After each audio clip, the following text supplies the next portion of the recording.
네, 이제 시작하도록 하겠습니다. 오늘부터 해서 가정 세미나를 이제 3번에 걸쳐서 합니다. 여기서 여러분들 우리 교회에서 가정을 굉장히 중요하게 여기고 가정 교육, 부모 교육, 부부관계 이런 부분들을 중요하게 여겨서 종종 다루었습니다. 그리고 부자 함자 통해서 7주간, 8주간 이렇게 우리가 같이 계속 나눴었는데 주로 이제 자매님들 중심으로 해서 많이 듣기도 하고 뭐 부부가 같이 들은 적도 있고 하죠. 이제 그것에 비해서 이제 요즘 한 몇 년간 우리 이런 시간을 갖지 않았는 데다가 또 한편으로는 뭐가 있냐면 자녀들이 이제 좀 커가고 있으니까 여러분들에 해당하는 부분도 있지만 여러분들과 관계된 자녀들 문제도 있는 것 같아요. 그래서 가정 세미나를 통해서 어떤 주제를 다룰까 하다가 성에 대한 부분, 결혼과 성에 대한 부분들을 하나를 다루고 그 다음에 다음 주에는 그냥 애니어그램을 중심으로 해서 서로 성격 관계나 서로 관계를 어떻게 맺을 것인가까지 연결하는 그런 시간을 갖고 그 다음에 마지막 시간에는 뭐였죠? 제가 정확하게 갑자기 생각이 기독교 가정 자녀들에 대한 부분들을 나누겠습니다. 여러분들이 모르지 않으실 거고 아는 내용이실 텐데 좀 정리가 필요한 부분일 거예요. 그리고 어떤 것들은 여러분들이 그 생각을 이렇게 정확하게 지금 확정적으로 생각하지 못하고 왔다 갔다 하는 부분들도 있을 거고 그래서 그런 걸 정리한 겁니다. 그래서 새로운 내용이라기보다는 한번 정리한다라고 여러분 보시면 좋겠습니다. 그리고 이미 부부 생활을 다 하고 계시는 분들이 여기 많은 숫자인데 그렇기 때문에 오늘 같은 주제는 사실 여러분 모른다라기보다는 그냥 흘러 지나가는 부분을 다시 한번 보는 거고요. 자녀들 같은 경우, 특히 이제 청소년 같은 경우는 이제 앞서 들어가면서 기독교적으로 성에 대해서 그리고 결혼에 대해서 어떻게 생각하는가를 알고 있는 것하고 모르고 있는 건 전혀 다릅니다. 근데 하나 놓치고 있는 것들이 있습니다. 그게 뭐냐면 학교에서 하고 있는 성교육이 아니에요.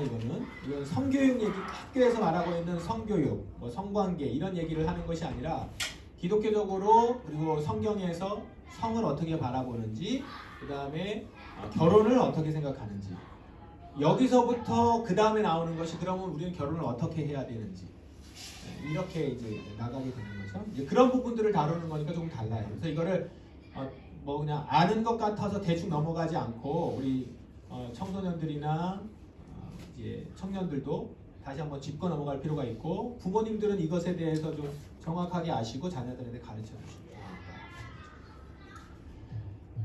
자, 우리 뭐 여기 결혼 준비하는 청년도 있을 것이고 청소년 자녀를 둔 부모 다 염두에 두면서 강의를 준비했습니다. 기독교 역사 가운데서 생긴 비극 중 하나가 뭐냐면 성과 영성을 나눈다라는 거예요. 성하고 영성을 나눕니다. 그래서 성과 영성이 나눠졌다는 건 뭐냐면 그 영성에 성이 도움이 되지 않는다. 대부분 이렇게 생각을 하는 게 전통적인 방식입니다. 그래서 대표적으로 나온 게 뭡니까? 신부가 결혼을 안 하죠.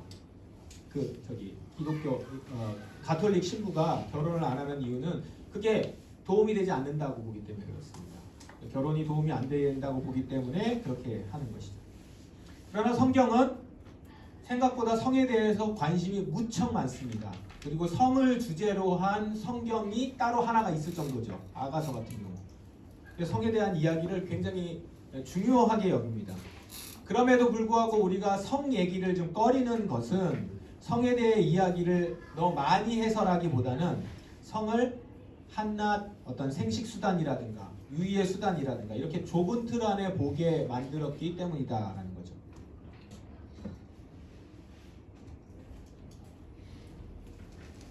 이마고 데이라고 여러분 들어보셨습니까? 이마고 데이, 이미지 오브 갓, 그러니까 하나님의 형상이라는 뜻입니다. 이 말에서부터 여기에 나와 있습니다. 하나님이 자기 형상대로 사람을 창조하시되 하나님의 형상을 따라서 사람을 창조하셨다. 하나님은 사람을 남성과 여성으로 창조하셨다.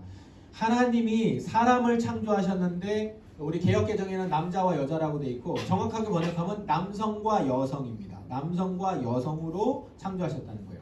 그럼 하나님의 형상은 뭐예요? 남성과 여성입니다.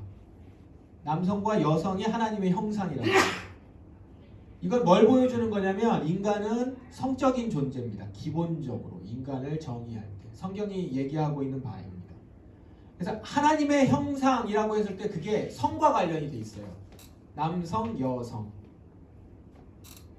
우리들의 성적인 특성은 남성의 특성, 여성의 특성, 성의 특성은 하나님의 형상을 따른 우리의 창조와 밀접하게 연결되어 있고, 그래서 단지 인간이라는 종의 성이 우연히 첨가됐거나 인간을 구성하는 방식이 아니라 이게 참된 인간성의 핵심이라는 거죠. 성이 빠지면 안 된다라는 부분입니다.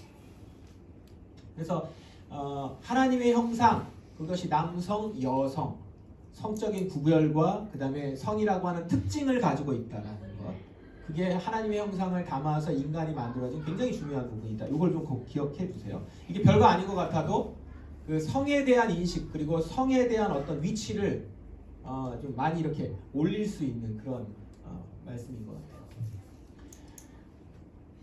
말씀에 하나님이 아담이 이르되 이는 내 뼈 중에 뼈요 살 중에 살이라 이것을 남자에게서 취하였은즉 여자라 부르리라 하니라. 이러므로 남자가 부모를 떠나서 그의 아내와 합해서 둘이 한 몸을 이룰지로다. 이게 창세기 2장에 나와 있는 쭉 내용이거든요. 남자 여자가 처음 만나는 내용인데 하나님이 남자를 만드셨어요.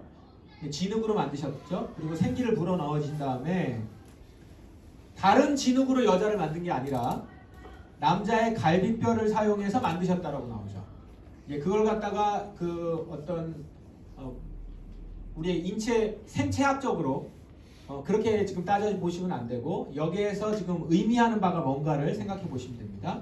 여기서 가장 큰 특징은 뭐냐면 남자와 여자를 만드셨는데 여자가 남자에게 종속됐다 이런 의미보다는 여자가 남자와 밀접한 관련이 있는 또 다른 성이다라고 하는 의미예요. 그래서 서로에게 있어서 굉장히 밀접하기 때문에 남자는 대번 알아보고 내 뼈 중에 뼈죠 살 중에 살이다라고 합니다.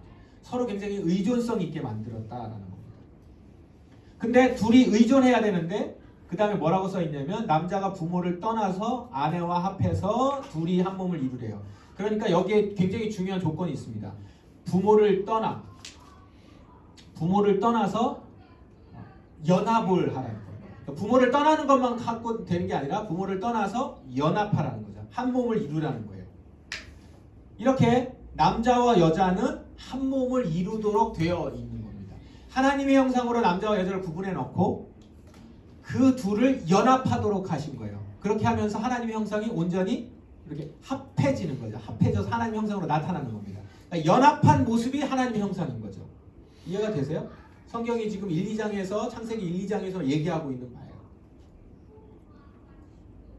그렇기 때문에 가장 중요한 부분 중에 하나가 뭐냐면 성적인 구별이 있다라는 것과 동시에 성적인 구별은 동시에 뭘 얘기하는 거냐면 성적으로 합해져야 된다라고 하는 의미가 이렇게 연결이 됩니다.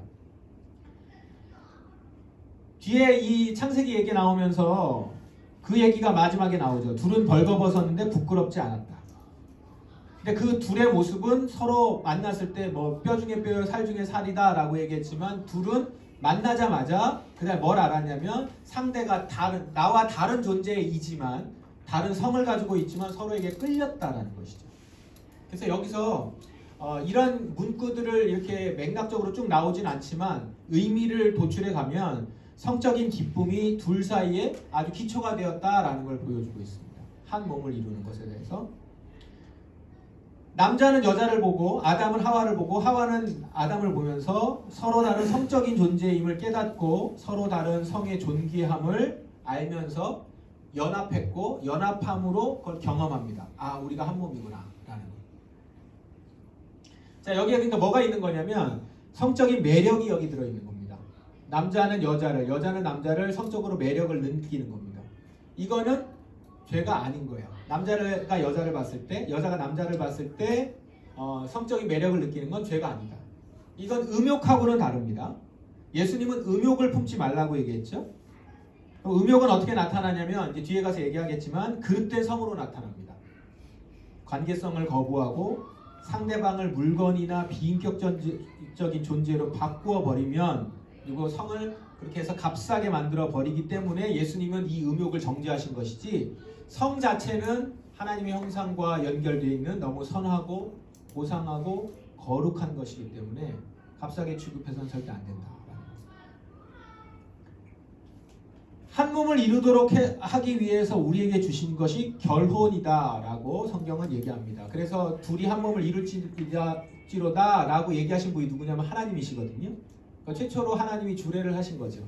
남자 여자를 한 몸을 이루도록 주례를 하신 겁니다. 결혼이라는 것을 그래서 우리에게 주신 겁니다.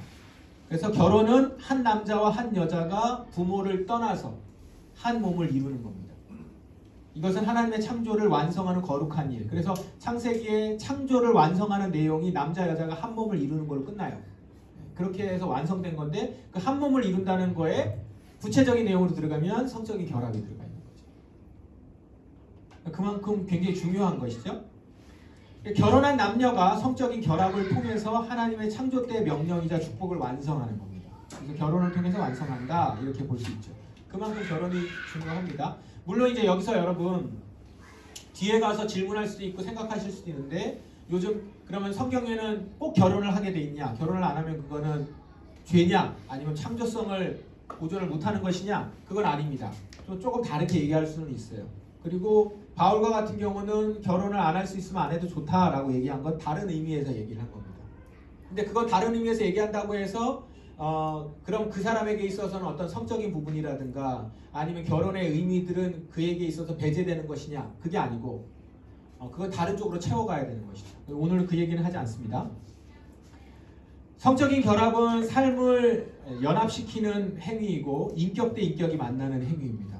그래서 성적인 결합은 한 몸이 된다라고 하는 육체적인 결합이 있고 그 다음에 그것은 인격 대 인격이 만나게 만드는 그것을 통해서 진짜 저 사람과 내가 하나가 된다라고 하는 것을 온몸으로 느끼면서 그 다음에 교감이 이루어지는 그런 통로다라는 것이죠. 그만큼 그래서 성교, 섹스는 중요하다라는 것이고 거룩하다라는 겁니다. 이 얘기를 뭐 우리가 막 할 필요는 없지만 남발할 필요는 없지만 우리 자녀들하고 그리고 교회 안에서 이 얘기가 스스럼 없이 되어야 한다는 거예요. 뭐 서로의 그 섹스 생활을 공개하라는 게 아니라 그런 부분들이 우리에게 있어서 영적인 부분이 굉장히 중요하다라고 하는 부분들을 인지를 하셔야지만 우리가 바라볼 때, 사람을 바라볼 때, 기도할 때, 우리 자신들을 돌아볼 때 그걸 볼 수 있다는 거죠. 이걸 놓치면 안 된다라는 겁니다. 성령의 전인 줄 알지 못하느냐 이런 얘기가 있습니다. 고린도전서 6장에 보면 너희 몸은 너희가 하나님께로 받은 바 너희 가운데 계신 성령의 전인 줄 알지 못하느냐. 너희는 너희 자신의 것이 아니다. 이런 얘기가 이제 있습니다. 바울이요. 근데 이 얘기 왜 하기 시작했냐면 고린도 교회에 쓴 편지 가운데 배경에 성적 욕구를 다루는 부분이 되게 길게 나와요. 그러니까 교회 안에 이게 문제가 된 겁니다. 어떤 문제가 됐느냐?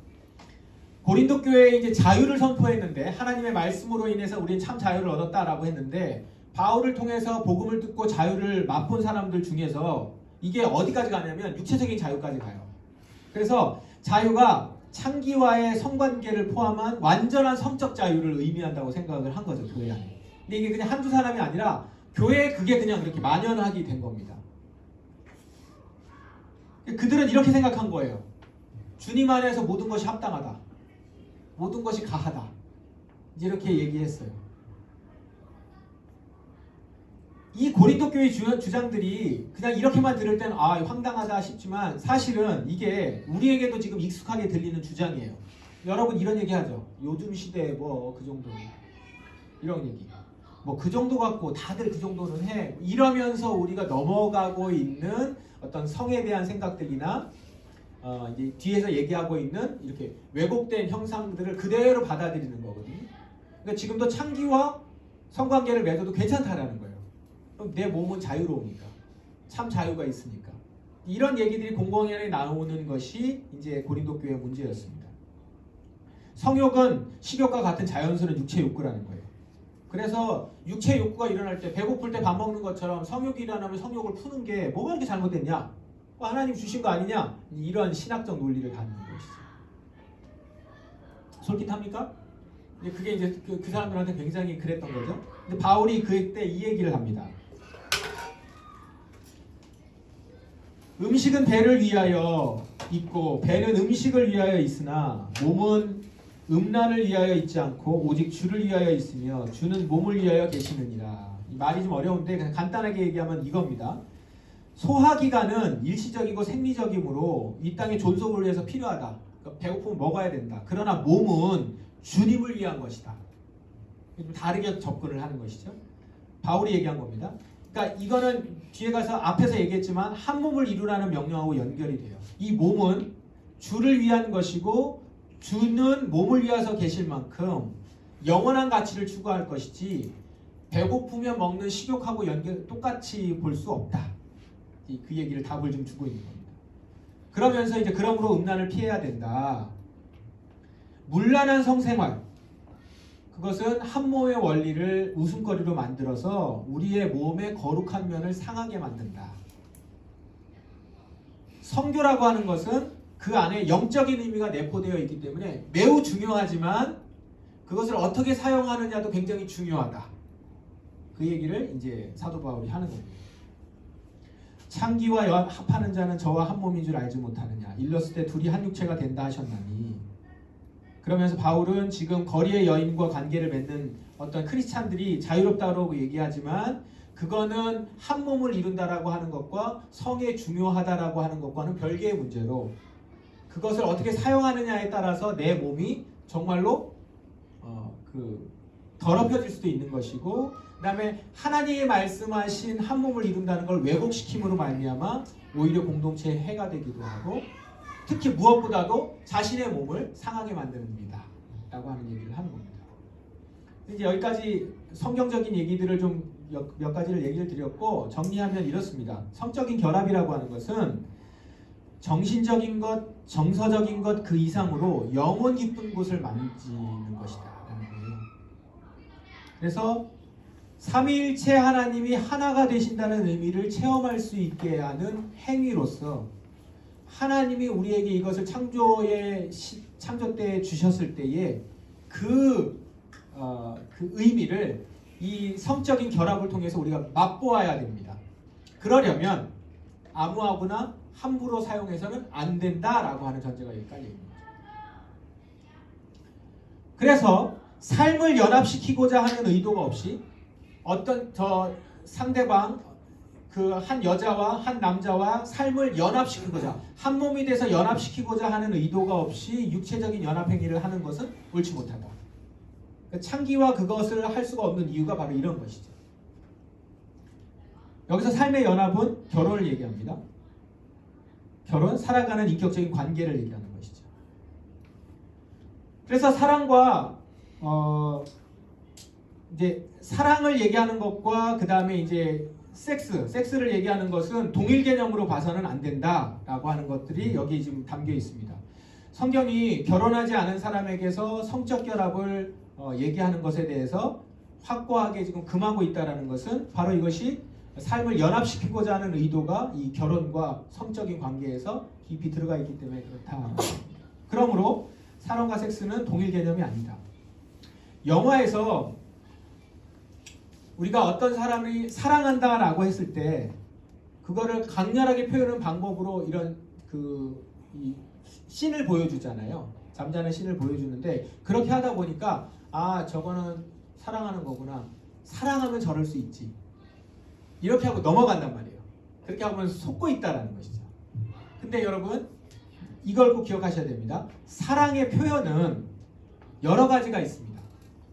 그리고 사랑의 표현은 상대방에 따라서 다를 수 있고 상황에 따라서 사랑을 표현하는 방법은 여러 가지가 있다는 것이죠.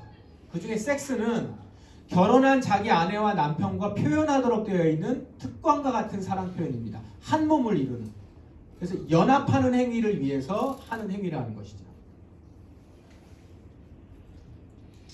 그러면 이제 이렇게 질문을 조금 할 수 있죠. 디테일하게. 그러면 한 남자가 배우자가 아닌 다른 여자를 만났을 때, 이건 거꾸로도 마찬가지입니다. 한 여자가 배우자가 아닌 다른 남자를 만났을 때 성적인 어떤 접촉이라든가, 이제 접촉이라는 말이 좀 그렇고 성적인 부분, 성적인 것과 관련된 건 다 제외되어야 하는가. 예를 들면 내 마음에 저 사람이 되게 성적으로 매력을 느낀다거나, 그리고 결혼하지 않는 남자는 결혼하지 않았지만 하고픈 여자하고는 성적인 것을 느끼면 안 되는가? 결혼하기 전에. 그러면 그런 걸 느끼면 다 음욕인가? 예수님 말씀하신 음욕인가? 이렇게 얘기할 수 있는데 성에는 다양한 면이 있습니다. 성적인 성교 외에 성교는 성을 표현하는 데 있어서 한 방편이고 아주 중요하면서도 가장 핵심적이긴 하지만 성적인 감성을 다 표현하는 것이 성적인 감성을 표현하는 것 중에 한 부분이라는 거죠. 일부라는 것이죠.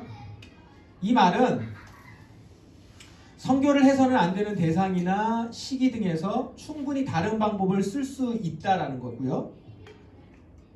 나는 저 사람한테 어떤 성적인 매력을 느끼는 건 어쩔 수 없어. 그러고 확 넘어가면 안 된다는 거죠. 그러니까 이제 우리가 보통 하는 접촉 있죠. 이렇게 터치하는 거에 있어서 분명히 성적인 측면이 있고요. 근데 그걸 갖다가 성교라고 얘기하진 않죠. 음욕 없이도 얼마나 우리는 예쁜 얼굴이나 몸매를 보면서 감탄할 수 있어요. 좋아할 수 있어요. 그리고 외모를 좋아하고 외양을 보는 것도 중요합니다. 근데 이것도요. 사람들마다 다 달라요. 어떤 사람들은 저 부분에 성적인 매력을 느끼고 어떤 사람들은 이런 거에 성적인 매력을 느끼거든요. 그러니까 사람들마다 가지고 있는 조금씩 다른 그 취향, 그 다음에 매력을 느끼는 그 포인트 이런 것들이 다르다는 거죠. 이게 종족마다도 다릅니다. 이 문화에 같이 있어서. 그래서 성적인 매력을 어떤 사람은 목이 긴 여자나 목이 긴 남자를 섹시하게 느끼는 종족도 있고 발이 작은 여자를 이쁘다고 느끼는 종족도 있잖아요. 문화적으로도 그렇고 역사적으로도 그렇고 이 매력을 다 갖는 것은 모든 사람들이 보편적으로 가질 수 있는 거예요. 그런데 그 매력을 가지고 있다라고 하는 것 자체가 우리가 음욕을 품는 것이 아니고 이제 그거를 어떻게 표현하느냐 그리고 그 다음에 그걸 갖다가 하기 위해서 그 성적인 매력을 내가 느낀 것을 충족시키기 위해서 행동하는 것으로 나가는 것까지 나 이걸 느낀 것이 죄가 아니라고 하면 뭐 성적으로 만나가지고 저 사람을 성교하는 것도 나쁘지 않은 거 아닌가? 라고 나간 것이 이제 고린도 교인들인 것이죠. 그리고 사실 오늘날 우리들의 사고방식이기도 해요. 우리 현대인들의 성적 매력을 느끼는 것은 자연스러우니까. 근데 성경은 성적 매력을 느끼는 것은 자연스러운 것이다. 그러나 그것을 표현하는 것은 여러 가지 방법이 있을 수 있고 내가 그걸 느끼는 것에 대해서 다른 사람들한테 어필하는 방법도 여러 가지가 있다. 이건 굉장히 중요하다라는 것이죠. 그리고 성적으로 만나서 섹스를 하는 것은 남자와 여자 결혼한 부부에게만 주신 것이다. 이렇게 한정을 성경은 짓고 있다는 것이죠. 이게 달라지지 않았어요. 시대가 지났으니까 이거는 이 시대는 이렇게 좀 바뀌었고 문화가 이렇게 바뀌었으니까가 아니고 성경은 그 얘기를 계속 쭉 하고 있다는 거죠. 바운더리를 정하고 있고 그러니까 배우자 아닌 다른 상대에 대해서 성적 매력을 느끼는 게 죄라는 건가요? 아니면 아니라는 건가요? 성적 매력을 느낄 수 있다라는 거죠. 매력을 느낄 수 있다라는 것이죠. 그럼 매력을 느끼는 것을 이제 가지고 그 성적 매력을 느끼는 것 때문에 내가 죄의식을 가질 필요는 없다라는 거죠. 그거 자체가 죄의식을 가질 건 아니지만 그래서 그 사람들 그 성적 매력을 가진 것 같고 내가 이런 성적 매력을 가지고 성적 매력을 느끼는구나를 느낄 수 있는 거예요. 그걸 내가. 근데 이제 이것이 느꼈기 때문에 성교라는 행위로 가면은 느꼈다고 해서 성교라는 행위로 가면 안 된다. 그것도 있고 또 하나는 내가 그걸 느꼈다고 해서 나는 죄인이야. 이렇게 해서 자기 자신을 자책하면서 할 필요도 없다라는 것이죠. 그래서 이게 왜 이 얘기를 조금 이렇게 자세하게 풀었냐면 사실은 교회에서 이제 제일 편하게 얘기하는 건 그런 걸 느끼지 말아라 라거나 좀 유교적으로 그걸 막기 위해서 방치하기 위해서 그래서 이제 뭐 어느 경우에는 남자와 여자 결혼하지 않은 사람들은 대화도 하지 말고 뭐 이런 얘기도 하고 막 한단 말이에요. 그거는 사실 문화적인 부분이죠. 문화적인 부분인데 그게 아니고 성경은 이거를 갖다가 그런 어떤 문화적인 방식으로 끊어버렸거나 그게 죄다라고 이렇게 딱 지우는 거는 아니다라는 것이죠. 왜냐하면 성적인 매력이라고 하는 것이 기초가 돼서 우리가 사실 결혼하는 거거든요. 반대로 얘기하면 성적인 매력을 느끼지 않는 사람하고는 결혼하면 안 되는 거예요. 그러니까 아담이 하와를 만났을 때 성적인 매력을 느꼈기 때문에 그리고 그것이 굉장히 중요한 요소가 되어서 하나가 되는 요소가 된 거기 때문에 성적인 매력을 느끼는 사람과 결혼을 해야 돼요. 여러분 예수님을 보면서 어떻게 생각하세요? 예수님이 성적인 느낌을 가졌을까요? 안 가졌을까요?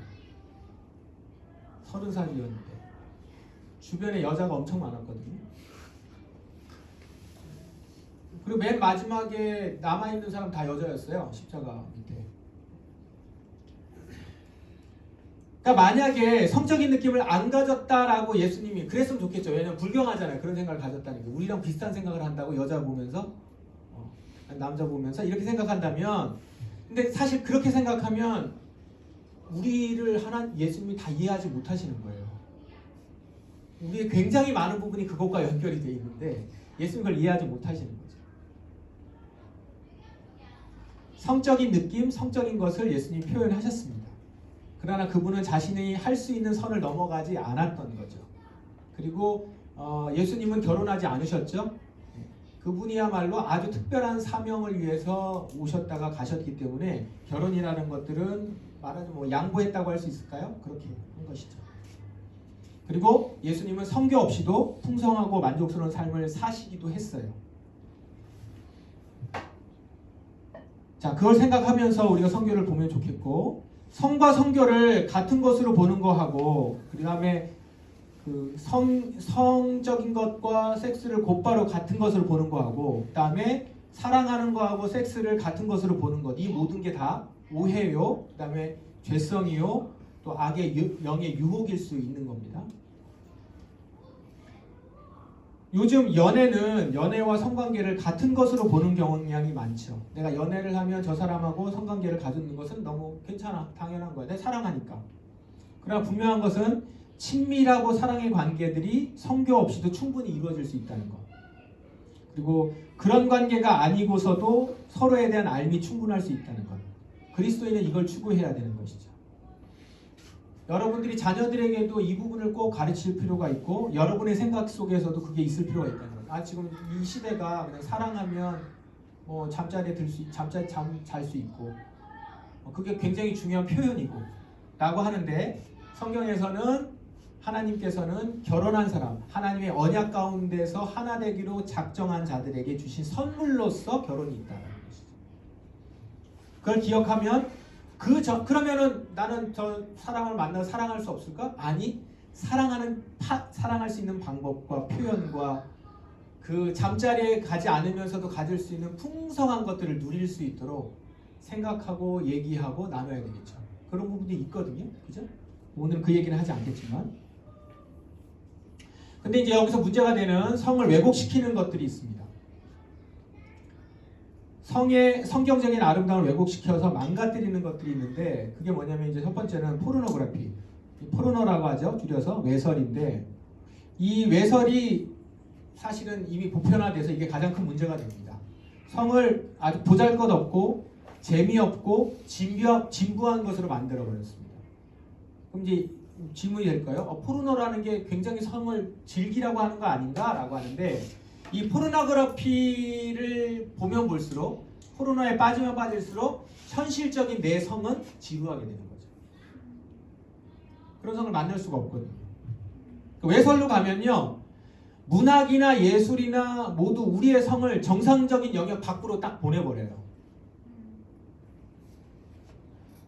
음욕이 이렇게 표출되는 거거든요. 포르노그래피는. 그래서 오직 육체적인 행위, 그리고 그 기술, 이런 거에만 관심을 가져서 다른 모든 것은 비인간화시키죠. 비인간화. 포르노로부터 시작해서 여성이 성적 상대가 된 거죠. 대상이 된 거죠. 이제 요즘은 여권 시장이 되니까 남성도 이제 성의 대상이 되는 것이고. 외설적인 상업주의의 특성은 뭐냐면 환상의 세계를 그려요. 성의 환상의 세계를 그립니다. 사진수라고 이게 포토그래픽인데, 이것들을 보면서 건전한 결혼 관계는 상대적으로 지루한 거예요. 결혼하고 나서 한 여자 한 남자가 같이 살아가는 거가 한 10년 20년이 됐어. 얼마나 지루해. 이렇게 돼버린 거죠. 그래서 일탈을 하면서 유희를 즐기고, 이거에 대해 여기 이제 무슨 단어를 쓰죠? 짜릿함. 그다음에 이제까지 맛보지 못한 달콤함, 막 이런 단어를 쓰면서 포르노를 굉장히 이렇게 좋은 것으로 만들지만 현실에서 그건 사실 범죄거든요. 그러면서 그 범죄를 저지르지는 않지만 많은 사람 저지르지는 않지만 우리가 가진 것은 지루해요. 이렇게 되는 것이죠. 육감적인 몸매로 시종일관 이쁜 모습을 이렇게 보이는 자매들, 그리고 식스팩 복근과 멋진 매너와 흐트러지지 않는 모습을 보이고 있는 형제들, 그게 이제 포르노그래피의 그 모습들이란 말이죠. 근데 그게 우리가 현실 가운데는 없잖아요. 우리의 가정에는 그런 게 있지 않다고요. 그게 가정이 있지 않다고 해서 그게 우리의 성적 만족이 떨어지는 게 아닌데, 그건 떨어지는 거야. 그렇게 되면 이렇게 보는 거거든요. 환상의 세계에 들어가면 우리가 행복할 거라는 착각, 이런 환상의 심각한 결과가 폭력적이 되고 병적이 되는 겁니다. 그래서 이제 병적인 걸로 많이 들어가는 것이죠. 중독 현상이 여기에 들어가고, 포르노 중독이 여기 있죠. 또 아주 중요한 건데, 이 포르노에 있어서 굉장히 중요하게 나오는 심각하게 나오는 것이 뭐냐면 남녀 차별입니다. 대부분 포르노의 대상은 여성이 대상화되죠. 남자가 많은 경우에 소비를 하거든요.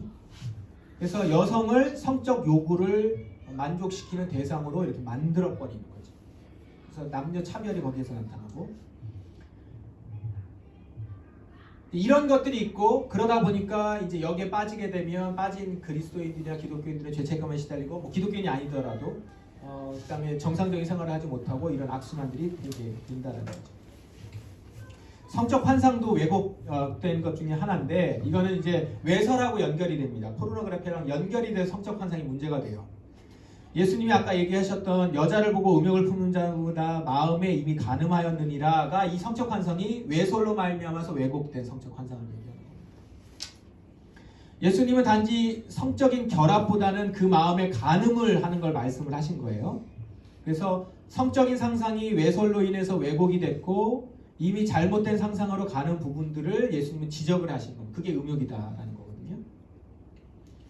아까도 말씀드렸지만 본래 성적인 공상이나 상상들이나 우리가 성적인 사람이라는 것에 대한 생각들은 당연한 현상이에요. 성적 매력을 느끼는 것도 당연한데, 어떤 남자나 여자를 볼 때 아름답다라고 성적 매력을 느끼는 것, 그리고 때로는 저 사람하고 입맞춤을 상상하거나 심지어 같이 잠자는 걸 상상하거나 기대하는 거나 이렇게까지 가는 거가 자연스러운 현상일 수 있다라는 거죠. 자연스러운 현상일 수 있어요. 그래서 사실은 건강한 부부를 얘기할 때 있어서 그냥 일반적인 의학이라든가 부부 상담에서 뭘 얘기하죠? 많은 상상을 하라고 하잖아요. 성적인 상상을 많이 하라고 한단 말이에요. 그러다 보면 이제 권태가 많이 해결이 되기도 하고, 상상력이 쇠퇴했기 때문에 부부관계가 약해지기도 하고, 이런 얘기를 해요. 근데 문제는 뭐냐면 이 상상이 이미 많이 파괴되어 있고 왜곡되어 있는 상황에서 우리 상상 속으로 들어온단 말이에요. 그래서 쉽사리 잘못된 위험으로 가기도 하고, 상상력을 현실로 만들어버리려고 힘을 동원하기도 하고, 이런 쪽으로 가면서 범죄가 되게 된다는 거죠. 음욕을 품는 게 그렇게 되는 것이죠. 그래서 사실은 이 성적 환상이 우리를 왜곡시키는 것이라고 단정져도 되는 이 세상에 살고 있습니다. 우리는 성적 환상이 이미 더럽혀진 여러 가지 대중 매체들로 인해서 오염되어 있고, 그래서 더 변태적이거나 악한 상상력으로 이렇게 갖게 되는 쪽으로 간다는 것이죠. 그 다음에 이제 결혼 전 성관계인데요. 결혼이 이런 성관계를 허용한다고 하는 것은 성경적인 가르침이자 전제예요. 결혼이 성관계를 허락한다는 것은. 그럼 연애는 뭐죠? 연애는 결혼의 완성으로 가기 위한 행동이어야 합니다. 그러니까 여기에는 성관계는 없어요. 성관계는 맞춰보는 게 아닙니다. 그리고 준비해야 하는 것이 아니고, 그 이후에 언약을 갖고 남자와 여자가 부부로 만나기로 약속한 사람에게 주신 선물로 성관계가 들어가 있다라는 거죠. 여기서 우리가 같이 얘기해야 될 부분이 있는데, 이제 혼전 동거나 혼전 성관계입니다. 이게 이제 옳지 않은 이유가 있는데, 성경적으로는 이미 얘기를 했고, 이게 이제 일반 기사에 나온 얘기 하나를 드리면, 혼전 동거하는 사람들의 이혼율이 그렇지 않은 사람들, 혼전 동거하지 않은 사람들에 비해서 비교할 수 없이 혼전 동거하는 사람들의 이혼율이 높대요. 여러분 들어보셨죠? 그런 기사들이 있고 그 다음에 그렇게 이제 이미 여러 가지로 통계가 나옵니다. 그러니까 이유가 이렇습니다. 이게 이제 일반적인 학자들 얘기예요. 많은 사람들이 혼전 동거를 통해서 결혼할 사람인지 아닌지를 알아가려고 한다고 해서 혼전 동거를 하거든요. 이야기를 하는데 그래서 동거를 하면 서로를 더 잘 알 수 있고 상대가 함께 지내기에 괜찮은 사람인지 아닌지를 더 잘 판단할 수 있는 기회가 된다는 거예요. 근데 잘 보세요. 이 기준이 어디에 맞춰져 있죠? 나한테 맞춰져 있어요. 나. 내가 만족될 수 있는 여자냐, 나를 만족시킬 수 있는 남자냐로 기준이 되어 있는 거죠. 우리의 결혼은 상대방에게 맞춰져 있거든요. 근데 지금 여기서 말하고 있는 혼전 동거 가운데서는 여기에 이제 맞춰져 있는 거예요. 나한테 기준이. 그러니까 상대방의 영원한 반려자가 되고자 하는 욕구보다는 편리함의 욕구로 따라가는 겁니다. 게다가 이제 여기에 뭐가 들어가죠? 뭐 경제적인 거 이런 얘기 한단 말이에요. 그러니까 집세도 줄여보고 또 그다음에 아까 얘기한 것처럼 성적인 만족도 누리고 여러 가지 편리함을 따라가면서 혼전 동거를 합니다. 그러다 보니까 실제로 결혼을 하게 될 때 필요한 상대방에게 대해서는 내가 결혼을 할 때 필요한 상대적인 상대방에 대한 알미 아니라 자기중심적인 알만 늘어나는 거죠. 아, 이렇게 하니까 이게 편하구나. 아, 이렇게 하면 저 사람하고 사는 게 좋겠구나. 이런 지식만 늘어가는 것이죠. 그러니까 이런 상황에서 이제 결혼을 해요. 하다 보면 여러분들 결혼 생활을 하다 보면 알겠지만 계획한 대로 하고 전혀 다르단 말이죠. 여기서 이제 진행이 자기가 생각하는 것과는 전혀 다른 방향으로 나아가면서 오히려 이혼이 더 확실해지는 거. 이거 나 몰랐는데 이런 얘기 너랑 안 했잖아.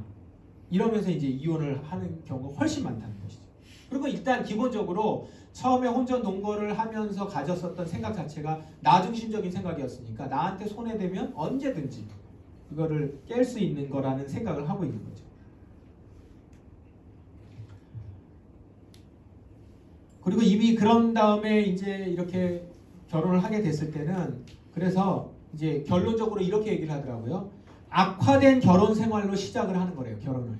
악화된 삶의 상태에서 결혼 생활로 시작이 들어가는 것이기 때문에 결국은 좋은 쪽보다는 안 좋은 쪽으로 더 많이 가서 이혼율이 높아지는 것이다. 자, 이거를 우리가 이 성경적인 성관계와 같이 얘기해서 하면 에로스의 사랑으로만 이루어진 결혼 생활인 거예요.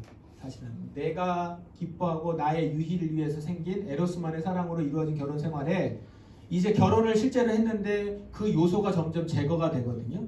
성적인 만족도도 떨어지고 그러면 이제 살 이유가 없어지게 되는 것이죠. 근데 C.S. 루이스가 뭐라고 얘기했냐면 이 얘기를 가지고 곧바로 받아서 이렇게 얘기를 하더라고요. 아가페가 에로스를 훈련시켜서 성숙시켜야 된다.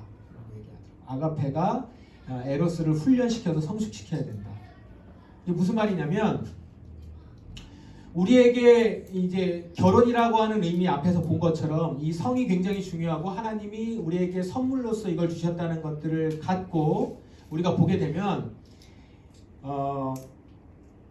이 성적인 관계가 우리의 결혼 생활에 매우 중요하기 때문에 성적인 관계가 매우 중요하기 때문에 이거를 우리의 언약 관계를 맺어진 남자와 여자, 남편과 아내가 이 성적인 관계를 잘 만들어가기 위해서 계속 노력을 해야 된다는 것이죠.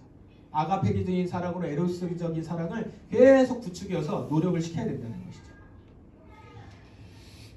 다시 말해서 하나님은 성적인 관계를 통해서 하나 되게 하고 비로소 결혼을 온전하게 만들게 했고 그 하나됨의 전적인 방법 중에 하나가 성적인 교감이고 이 성적인 교감은 남편과 아내 사이에서 허락하신 교감이고 결혼 이후에 온전히 누려야 되는 것임을 우리가 인지하면서 이것을 위해서 우리의 많은 시간, 부부가 굉장히 중요하게 생각을 하고 시간을 갖고 이것을 더 잘하기 위해서 노력하는 것이 부부가 하나가 되고 부부가 하나님 앞에서 잘 서는데 매우 중요한 부분이다라는 것이죠.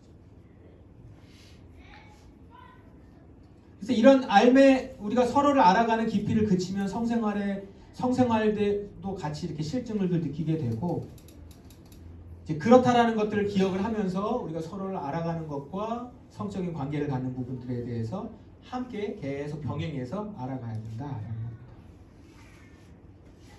그래서 지금 시대가 많은 남자들이나 뭐 여자들도 마찬가지죠. 일 때문에 스트레스 때문에 부부 관계를 갖지 않는 그 부부들이 굉장히 많아졌죠. 이런 것들이 사실은 성경적인 가정, 성경적인 부부, 그리고 하나님께서 우리에게 부부로 주셨을 때 그리고 연합하게 하는 데 있어서 하나님의 뜻을 이루지 못하는 모습인 거죠. 근데 이건요, 중요한 게 다른 사람은 잘 몰라요. 지금 여기서 우리가 다 나눌 수도 없고 이거는 부부 둘만 알아요. 우리가 지금 하나님 앞에서 언약관계, 오늘 말씀의 것만 가지고 한번 보세요.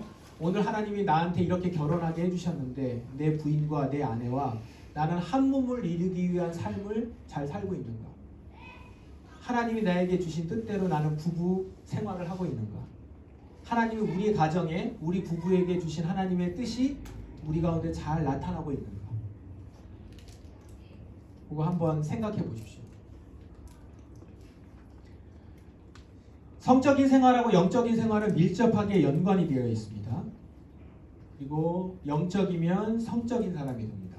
그리고 성적인 사람은 영적인 사람이다. 이걸 생각하시면서 우리가 여러분 서로를 한번 바라볼 수 있으면 좋겠습니다. 마지막으로 이 아가서에 대해서 잠깐 보면요. 이게 지금 아가서 5장 1절인데 나의 누이 나의 신부야 내가 내 동산에 들어와서 나의 모략과 내 향재료를 거두고 나의 꿀송이와 꿀을 먹고 내 포도주와 젖을 마셨으니 나의 친구들아 먹으라 나의 사랑하는 사람들아 마시고 많이 마시라. 이게 지금 결혼에 대해서 그리고 부부관계에 대한 노래거든요. 결혼한 이들에게 있어서 이 성은요 감미로운 경험이고 모든 면에서 굉장하고 축복된 은사예요. 매우 아름답고 귀한 겁니다. 여러분들이 내가 결혼 생활을 하는 데 있어서 하나님 나한테 이걸 주셨다라는 것에 대한 사실 감사, 하나님 나한테 이걸 주셔서 너무 감사합니다 라고 하는 감사의 고백을 해보셨나요? 그러니까 지금 아가서의 노래는 그걸 감사하고 기뻐하는 거거든요. 그러니까 우리가 이걸 기뻐하고 감사하는 것이 하나님이 우리를 결혼 생활을 하게 해주시는 데 있어서 주신 선물인 거죠. 우리가 누군가가 선물 잘 준비해서 선물하면 고맙죠. 근데 그 고마운 거를 표현하는 게 되게 중요하잖아요. 기뻐하고 그러면 선물 줄 사람이 얼마나 기뻐합니까? 마찬가지라는 거죠. 근데 우리가 하나님 이걸 이렇게 중요하게 여기셔서 우리한테 주셨는데 우리가 이것에 대해서 그렇게 하나님 앞에 감사하거나 아니면 이거가 하나님이 주신 것으로 인해서 너무 기쁘다라고 생각하지 않는 경향 아니면 그렇게 안 되어가고 있는 것. 유효기간이 있다고 얘기하지 않으셨거든요. 짧게 잠깐 좋을 거야 라고 하면서 준 선물도 아니고요. 이게 굉장히 중요한 선물이라고 주신 거란 말이죠. 근데 우리는 그걸 굉장히 흐지부지 귀찮은 것, 잘못된 우리의 왜곡된 생각으로 아예 터부시하고 이러면서 떨어져 나가면서 우리의 성경적인 가정이 사실 근본부터 많이 흔들려 있는 상황인 거죠. 그래서 사실은 그 통계들을 보시면 기독교인이 아닌 사람들이나 성에 대한 의식이 거의 비슷해요. 그리고 또 성적인 어떤 뭐라고 그럴까요? 일탈이라고 해야 되나요? 이런 것에 대한 그 성 개념에도 거의 비슷합니다. 그러니까 이건 뭐냐면 성에 대한 인식이 하나님께서 우리에게 주신 선물로서의 그 인식이 아니라 그냥 이 세상에서 얘기하고 있는 것을 가지고 들어와서 문화적인 것과 그냥 섞여 있었을 뿐이라는 거죠. 삼일차 하나님께서 서로가 서로를 영원부터 영원까지 사랑하신 것처럼 부부도 그렇게 서로를 알아가도록 우리에게 만나게 하셨고 그 다음에 하나됨이 무엇인지를 몸으로 깨닫게 우리 하나님께서 우리에게 선물로 주셨다라는 거죠. 그걸 기억하시면서 이 상대방에 대해서 남편은 아내에 대해서 아내는 남편에 대해서 이 부분을 회복할 수 있도록 여러분들이 노력을 하시고 생각을 하실 필요가 있겠습니다. 그래서 부부가 이제 가정 세미나라고 얘기했을 때 왜 성을 제일 먼저 다루느냐? 사실은 가장 근본적으로 하나님께서 만나게 하셨을 때 제일 먼저 얘기하셨던 부분인데 우리는 이 부분을 제일 뒤로 놓거나 아니면 이 부분은 배제하고 얘기를 많이 하는데 사실 실질적으로 가장 중요하게 여러분 가운데 다루고 있어야 되는 겁니다. 이걸 기억하시면서 부부관계나 아니면 이 가정에 대한 돌아봄이 여러분 가운데 있었으면 좋겠습니다. 그래서 부끄럽지 않은 모습으로 서로에게 서 있고 우리 가정에 서 있기를 바라고, 그다음에 여러분들의 그 자녀들에게 하나님께서 성을 어떻게 주셨는지를 가르치시고 알려주시고 또 그렇게 살아갈 수 있도록 우리 자녀들에게 배움 주실 수 있기를 바랍니다. 자, 여기까지 얘기하겠습니다. 결혼과 성에 대해서 우리 같이 나눴습니다. 혹시 질문이나 아니면 나누실 거 있으면 얘기 좀 나눠보시면 좋겠습니다. 우리 뭐 자녀들은 저기 뭐야 나가도 되고 뭐 그냥 있으려면 있어도 되고. 전도사님 뭐 얘기하실 거 있어요? 먼저? 네. 저기 그 결혼이 그러니까 성적인 결합이 단지 우리 육체의 그 유희를 위한 그런 도구가 아니라 인격과 인격의 만남, 그다음에 영혼과 영혼의 그 만남의 그 장이라는 그 부분이 핵심인 것 같아요. 그래서 이런 우리 각 가정마다 이런 성을 충분히 우리가 건강히 누리면서 우리 자녀들에게도 이 건강한 성을 잘 전해야겠다라는 생각을 하는데, 우리 아이들도 이제 초등학생 우리 티처반 친구들도 이렇게 하는 말 보면 극단적으로 성에 대해서 두 가지 반응인 것 같아요.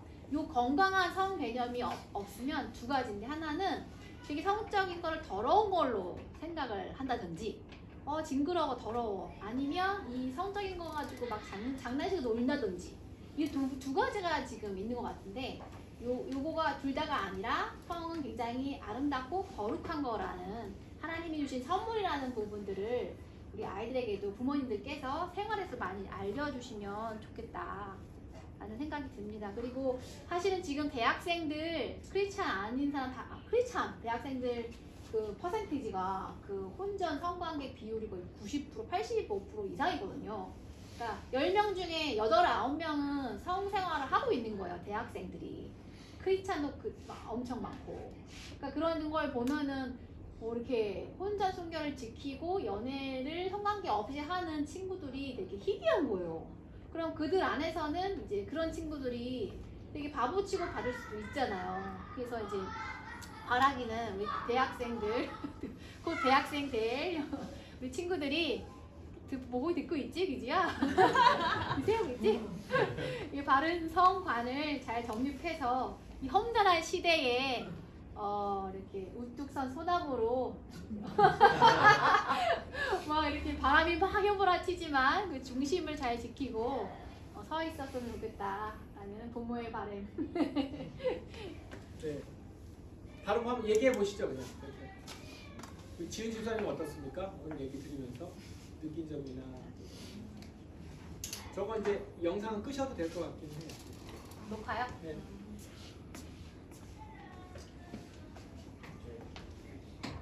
결혼을 하고 교회 다니는 사람으로서